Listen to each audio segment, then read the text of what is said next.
ನೋಡಿ, ನನ್ನ ನಿರ್ಧಾರ ಅದು ಈ ಪಕ್ಷಕ್ಕೆ ಅನುಕೂಲ ಆಗುತ್ತಾ, ಇನ್ನೊಂದು ಪಕ್ಷಕ್ಕೆ ಅನುಕೂಲ ಆಗುತ್ತಾ, ಅಥವಾ ಆ ಲೀಡರ್ಸ್ ಪರ ಇರಬೇಕಾ ಅನ್ನೋದ್ರ ಬೇಸ್ ಮಾಡಿ ನಾನು ನಿರ್ಧಾರ ಮಾಡೋದಿಲ್ಲ.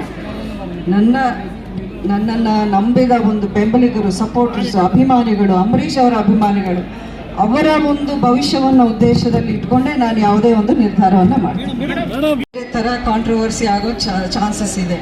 ಹೌದು, ಎಲ್ಲ ಪಕ್ಷಗಳಿಂದನೂ ನನಗೆ ಒಂದು ಫೋನ್ ಕಾಲ್ಸ್ ಬರ್ತಾ ಇದೆ, ಸಂಪರ್ಕ ಇದೆ. ಅದಕ್ಕಿಂತ ಹೆಚ್ಚಾಗಿ ನಾನು ಹೇಳಕ್ಕೆ ಇಷ್ಟಪಡ್ತೀನಿ. ಹೈಕಮಾಂಡಿಂದಾನೇ ನಮಗೆ ಸಿಕ್ಕಿದೆ. ಹಾಗಾಗಿ ನೀವು ಯಾವುದಕ್ಕೆ ನೀವು ಕನ್ಸರ್ನ್ ಆಗೋಕ್ಕೆ ಏನು ಇರೋದು ಬೇಕಾಗಿಲ್ಲ. ನಾವು ಎಲ್ಲವನ್ನೂ ನೋಡ್ಕೋತೀವಿ. ನಿಮ್ಮ ಕಾರ್ಯಕರ್ತರನ್ನು ನಾವು ಕೈ ಬಿಡುವಂಥ ಪ್ರಶ್ನೆ ಇಲ್ಲ. ನಾನು ಮೊದಲಿನಿಂದನೂ JP ನಡ್ಡಾ ಅವ್ರನ್ನ ಭೇಟಿ ಆದಾಗಲೂ ಅದನ್ನೇ ಹೇಳಿದೆ. ನನ್ನ ಭವಿಷ್ಯ ಏನೋ ನೀವು ನೋಡ್ಕೋತೀರಾ, ಏನೋ ಮಾಡ್ತೀರಾ, ನನ್ನ ಕಾರ್ಯಕರ್ತರು ಏನಾಗಬೇಕು, ನನ್ನ ನಂಬ್ಕೊಂಡಿರೋ ಒಂದು ಬೆಂಬಲಿಗರು, ಅವ್ರಿಗೆಲ್ಲ ನಾನು ಏನು ಆನ್ಸರ್ ಕೊಡಬೇಕು ಅಂತಾನೆ ನಾನು ಕೇಳ್ಕೊಂಡಿದ್ದೆ.